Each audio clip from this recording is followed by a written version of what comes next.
Okay, everybody, I'm back with the second part of the video for the back to school college series that I'm doing. The next thing on the list would be class distractions.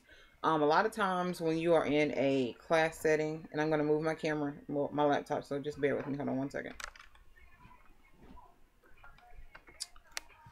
Um, a lot of times when you're in a class setting, you can have your phone out. A lot of times in most classes, whether it be community college or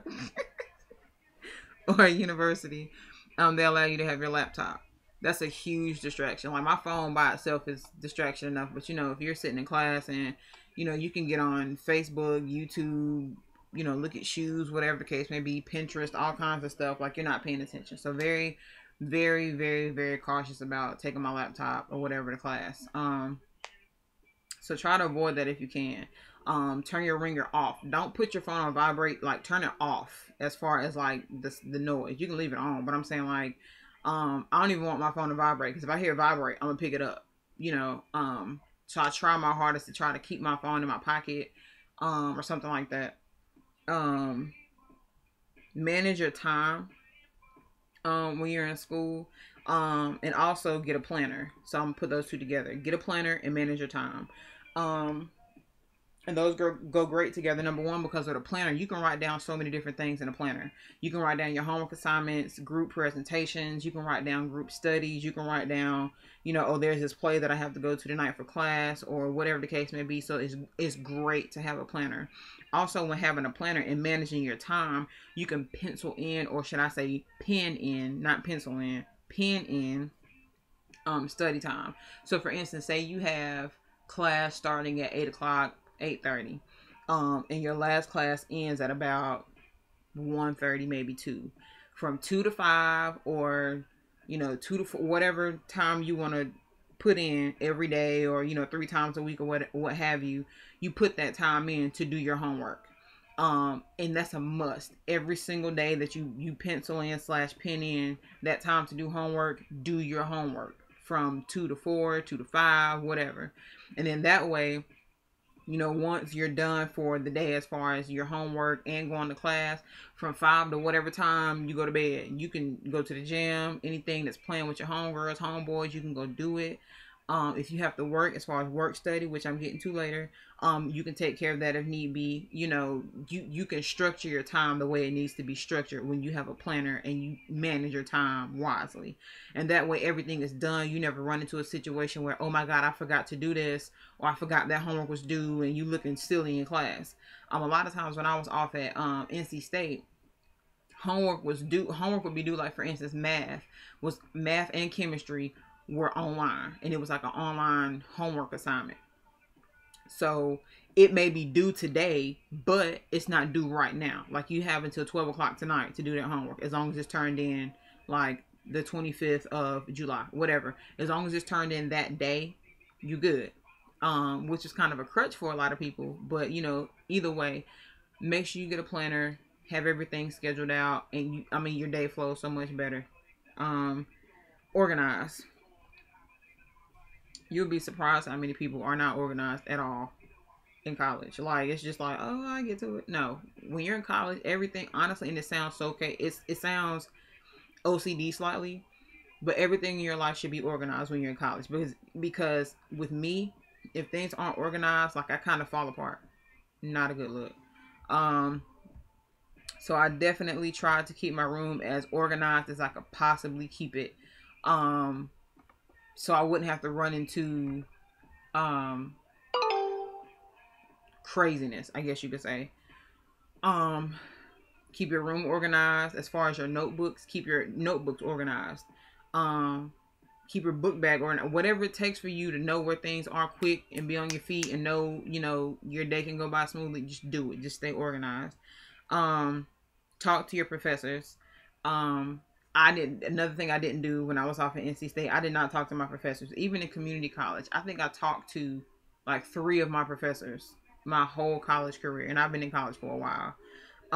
Don't be afraid to introduce yourself to your professor, because it's almost like this: your first day of going to class, you have a 100 average. You haven't done anything. You have a 100 average. 100 across the board. Participation, homework, test, you have a 100 average. Say you're going through class and you might have a slip up on one test and your average goes down to a 76. But you have more tests, but you want to catch yourself before you get too far along as far as failing. You can go and talk to your instructor, you know, get on their good side, go to their office hours, whatever the case may be. Show them that you care about your grade, you care about yourself, and in the long run it pays off, because if, like, you never know what your instructor's thinking about you. And a lot of times instructors know you by number until you give them a name to go by. Like, they know your face, they see your face, they see how you act in their class, they see how, you know, you turn in your work, this, that, and the third. But once you introduce yourself to that person, they can put everything together, and you'd be surprised, you know, what good can come from you actually introducing yourself to your professor. So don't be afraid to introduce yourself. Stay healthy. All of us have heard of the freshman 15. Mine was like more like the freshman 35. Because it was crazy. Like, I promise you, I gained like 20 pounds my freshman year. Because a lot of times when you go off to school and you're buying for your dorm room, you're buying a lot of things that are non-perishable items. You're buying a lot of popcorn and a lot of chips and a lot of, you know, you might buy bread and peanut butter and jelly, stuff like that, because you have a little refrigerator in your room. But a lot of things in college fattening, like even at the caf, they don't cook, you know, good wholesome homemade. They don't cook that unless you're going to like the buffet type style caf. Like at NC State, the one that was closest to my dorm, they had like a salad bar. Then they had like actual food that they had cooked, you know, pot roast, stuff like that. Then you had like another caf, you know, down the way at the Tally Center. They had like your cheeseburgers, French fries, like your show enough fattening foods. And every caf, you know, had their fattening stuff. We had a Chick-fil-A. We had, it was a Chick-fil-A with something else that sold like steak and cheese, something. It was a little bit of everything on that campus. But yeah, definitely try to stay healthy, try to work out, exercise as much as possible. You meet a lot of people at the gym, you meet cute dudes at the gym, even walking to class. Sometimes even if you walk to class instead of riding the bus that particular day, if it's nice outside, walk. If you have enough time, walk. You know what I'm saying? Just, I mean, every opportunity that you get to exercise, do it.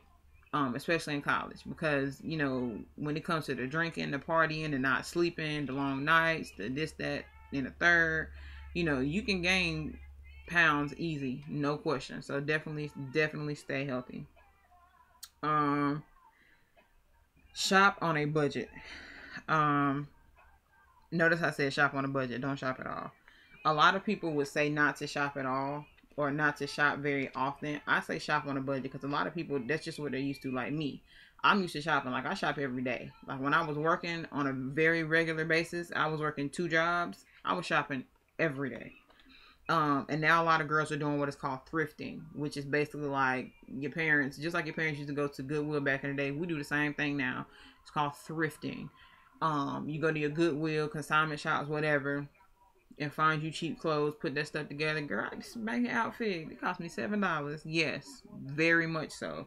Be a budget shopper at that point. Learn to say no, even in your shopping. And I'm gonna go back to saying no. You might go to the store and see a banging outfit, a banging shirt, a banging pair of pants. You know what I'm saying? Say no. You know, you're in college at this point. You on your own. You trying to make it. You know what I'm saying? You don't have to have those pants. Wait them down. Wait till them jokers go on sale. Wait them down. Even if they're on the sale rack and they still $12, wait them down to $7. Whatever. Just learn to say no. And ladies, this is more so for my African American females, because with us, when it comes to our hair, you know, we can be very particular about our hair. When it's time for relaxers, you go out, you spend $60 on a relaxer, or you try and do it yourself and mess your head up. When it comes to hair, nails, clothes, whatever, definitely hair. Let me go back to hair.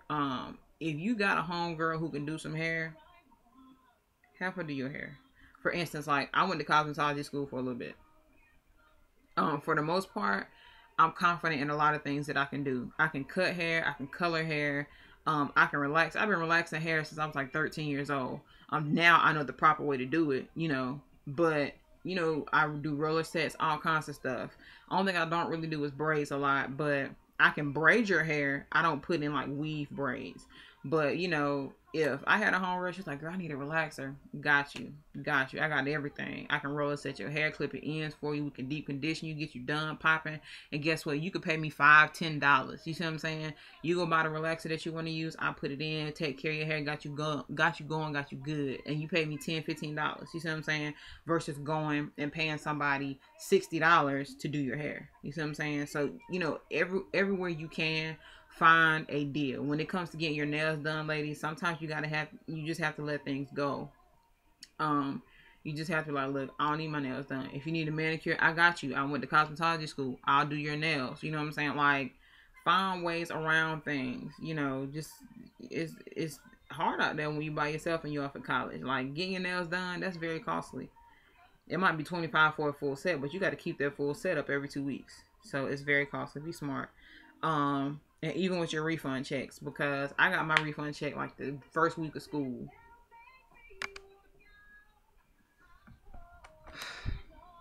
Let me tell you, when you ain't had a whole bunch of money, like when I say a whole bunch, I mean like a lump sum of money, large lump sum of money. When you get it, you go crazy. So definitely be careful with those refund checks. And I think that's it. The only other thing I would say, work study. Everybody is not eligible for work study. It's usually the kids who are getting financial aid who are, you know, more eligible for work study than others. When it comes to work study, utilize your time while you're at your work study job. I had a work study job, and I had 2 work study jobs. It was 1, but it was 2. It's crazy how it was split up. Like, one day I might be downstairs in the library for like 3 hours. And then the next day I might be upstairs answering phones at the desk. I mean, like, I had a very quiet work study job. So when I was in the library, I could have used the opportunity to study. And a lot of times I did. I did homework. A lot of times I was on the computer hard, like, let me finish this before class. So with work study, it's definitely a good thing as far as having extra money in your pocket without having to go off campus. Also with work study, when I was doing work study, I don't know how it is now. They weren't taking taxes out. Now that I remember. So that was definitely a plus.